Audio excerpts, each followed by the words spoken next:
Mes chers élèves, bonjour. Notre leçon d'aujourd'hui sera le discours rapporté, c'est-à-dire du discours direct au discours indirect. Tout au long de notre leçon, nous allons voir toutes les transformations induites lors du passage du discours direct au discours indirect. Maintenant, on va passer au sommaire.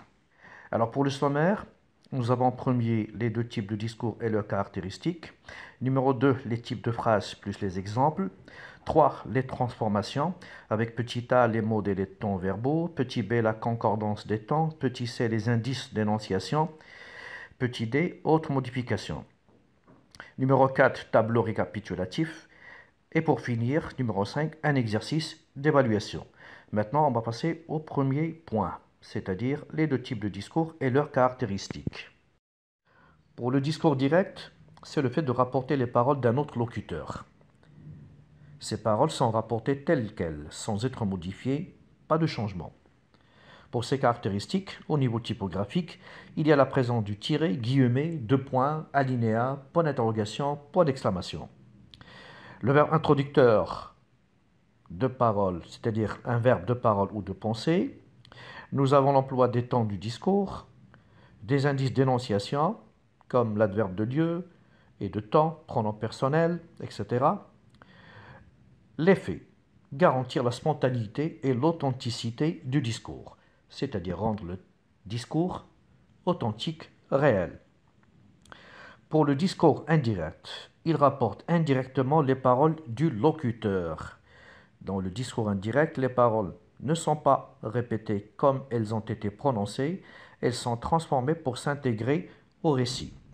Pour ces caractéristiques, absence de signe de ponctuation présent dans le discours direct, le verbe introducteur est suivi d'une proposition subordonnée, la conjonction que ou autre, transformation des indices d'énonciation, le respect de la concordance des temps. Son effet, le rapporteur est responsable des paroles qu'il rapporte. Le but est d'installer une certaine continuité dans la narration. Voilà pour ce tableau. Maintenant, on va passer à un autre support pour mieux détailler tout cela. Alors pour ce support, j'ai choisi trois types de phrases. Grand 1, phrase déclarative. Grand 2, phrase interrogative avec petit a, interrogation totale. Petit b, interrogation partielle. Et grand 3, phrase impérative. Pourquoi les trois types de phrases? Tout simplement pour permettre à l'élève de choisir le mot de liaison qui convient. Alors commençons par les phrases déclaratives. Première phrase, je peux repartir sans regret, dit Shraibi au douanier. Comme vous voyez là, le verbe introducteur dit, il est après les guillemets. Ce que ça donne, et il est au présent, ce que ça donne au discours indirect, Shraibi dit au douanier qu'il peut repartir sans regret. Alors on a ajouté la conjonction que le pronom personnel je est devenu il, par contre le temps n'a pas changé. Pouvoir, je peux, il peut, tout simplement parce que le verbe introducteur est au présent. Deuxième phrase, ma mère dit à Fatma Bziouia, ta lampe éclaire bien. Ma mère dit à Fatma Bziouia que sa lampe éclaire bien. Même chose, conjonction que, possessif ta qui est devenu donc ça. L'enfant répondit à son père, je serai un homme quand j'aurai une belle barbe. L'enfant répondit à son père qu'il serait un homme quand il aurait une belle barbe. Alors, à part la conjonction que et le pronom personnel il, on a cette fois-ci changé les temps. Les verbes au discours direct, ils étaient au futur, je serai, j'aurai. Le futur qui devient conditionnel présent. Il serait, il aurait. Pourquoi? Parce que le verbe introducteur ici répondit, il est au passé. Et quand je dis au passé, c'est-à-dire il peut être au passé simple, passé composé, plus que parfait. Voilà. Je pourrais dire l'enfant répondit, comme je pourrais dire aussi l'enfant répondait, ou bien l'enfant a répondu. Donc ce qui va changer, c'est toujours ce qui est entre guillemets. On passe maintenant aux phrases interrogatives. L'interrogation totale. Alors c'est quoi une interrogation totale? C'est quand on pose une question, on s'attend à une réponse par oui ou par non. Je peux répondre par oui ou par non. Et puisque je peux répondre par oui ou par non, le mot de liaison, ça va être si. Il y a trois façons de poser la question. On peut poser la question par le morphème interrogatif est-ce que, est-ce qu'on me traite de voleur, ou bien par la version du sujet, me traitant de voleur, ou tout simplement par l'intonation, me traitant de voleur, la réponse est la même. Karim se demanda si on le traitait de voleur. Le modulisant si et le temps ici a changé. Le verbe traiter au présent qui devient donc traité avec AIT bien sûr. Le verbe introducteur il est au passé, se demanda. Pour l'interrogation partielle, c'est une interrogation, une question qui nécessite une réponse selon le morphème interrogatif. Ça peut être pourquoi, la cause, ça peut être comment, la manière, ça peut être où, le lieu, quand, le temps, etc. Première question, Karim se demanda « Que ferais-je pour prouver mon innocence ?» Karim se demanda ce qu'il ferait pour prouver son innocence.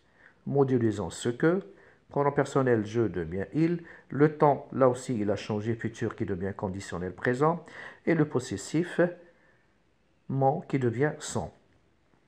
Karim se demanda pourquoi tout le monde m'accuse. Karim se demanda pourquoi tout le monde l'accusait.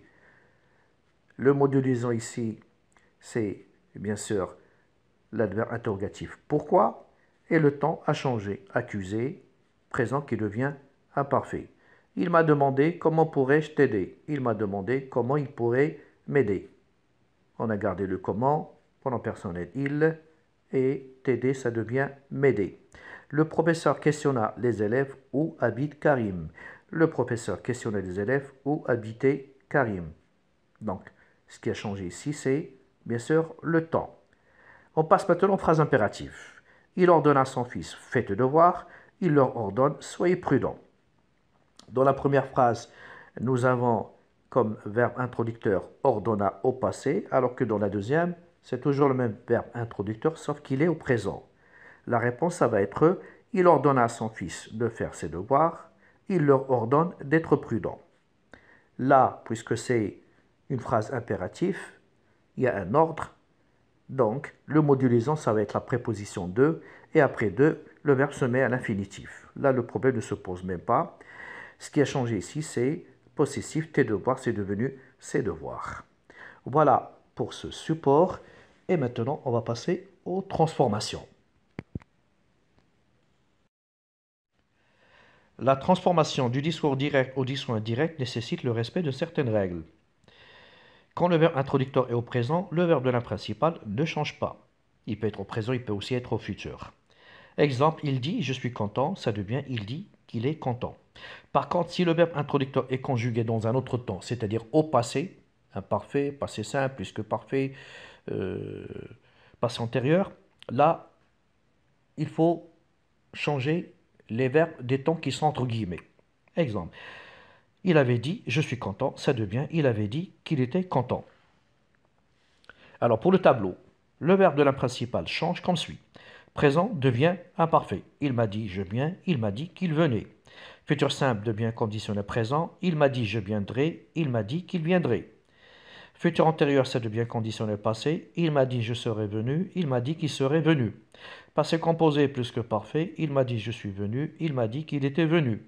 Impératif, ça devient infinitif. Il m'a dit « viens », il m'a dit de venir. Imparfait, ça reste imparfait. Il m'a dit « je venais », il m'a dit qu'il venait.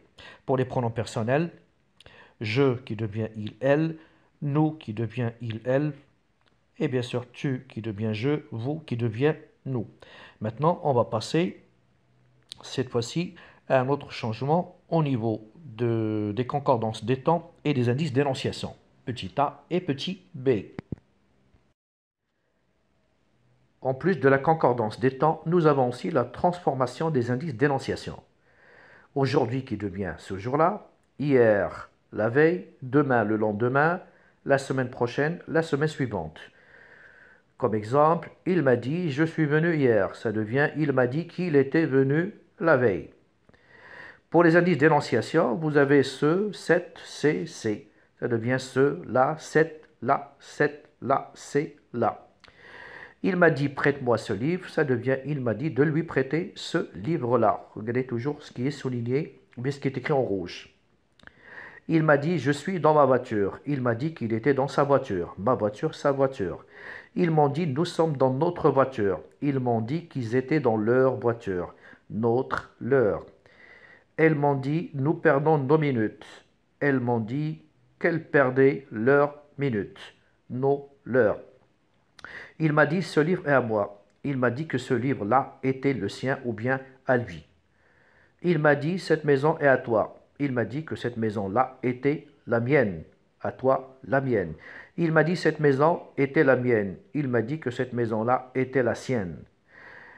Et pour finir, il m'a dit, j'ai perdu votre argent, ça devient, il m'a dit qu'il avait perdu mon argent. Remarquez tous que dans ces phrases-là, le verbe introducteur, il est au passé. Et les verbes qui sont entre guillemets, ils sont au présent. Donc automatiquement, ils vont être changés à l'imparfait. Maintenant, on va passer au petit d, c'est-à-dire les autres modifications. Alors, les autres modifications concernent le passage des interrogations directes aux indirectes. Interrogation directe, qui est-ce qui parle? Ça devient qui parle. Par exemple, le professeur dit à ses élèves, deux points, j'ouvre les guillemets, qui est-ce qui parle? Ça donne, le professeur dit à ses élèves qui parle. La suite, vous avez qui parle, qui parle. Qui est-ce que tu vois, qui tu vois. Qu'est-ce qui te fait rire, ce qui te fait rire. Qu'est-ce que tu fais, ce que tu fais. Que fais-tu, ce que tu fais. Est-ce que tu viens? Si tu viens, viens-tu? Si tu viens, donc interrogation totale. Et bien sûr, le mot de liaison ici, c'est si. Alors maintenant, on va passer à un tableau récapitulatif. Alors pour ce tableau récapitulatif, au niveau des modes et des temps verbaux, discours direct, discours indirect, alors présent, ça devient parfait. Passé composé, passé simple, ça devient plus que parfait. Futur simple, conditionnel présent. Futur antérieur, conditionnel passé. Impératif, préposition plus infinitif. Imparfait, imparfait. Plus que parfait, plus que parfait. Conditionnel, conditionnel. Subjonctif, subjonctif. Et infinitif, infinitif. La suite du tableau.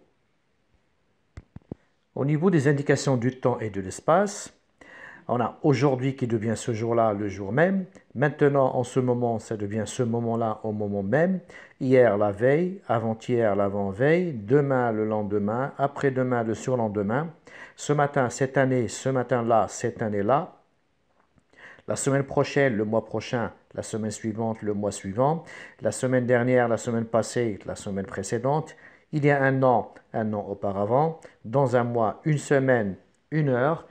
Un mois plus tard, une semaine plus tard, une heure plus tard.